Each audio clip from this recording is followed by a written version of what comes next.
So ఇందాక నేను విజయవాడకు బయలుదేరినప్పుడు 1 o'clock చిరంజీవి గారికి ఫోన్ చేశాను. సార్ సినిమా రెడీ అయింది, అప్పుడు మీరు చూశారు, మళ్ళీ ఫైనల్ది చూడాలి అని. సో ఇంటికి పంపి రాజు చూస్తాను అన్నారు. సో 2:45కి వారు సినిమా చూడడం మొదలుపెట్టారు. నేను బయలుదేరా, బట్ నా మనసంతా అక్కడే ఉంది. ఏ సీన్ ఎలా చూస్తున్నారు, ఆయన ఎలా ఎంజాయ్ చేస్తున్నారని. కరెక్ట్ ఇక్కడ వచ్చి కూర్చున్నాను, చిరంజీవి గారు ఫోన్.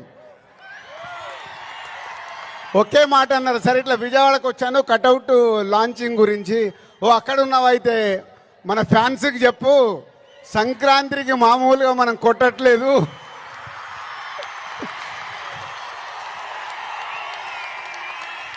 సో సినిమా చూశారు. మళ్ళీ చిరంజీవి గారు చూసి అది ఒకే ఒక మాట చెప్పారు, జనవరి 10 డెఫినెట్గా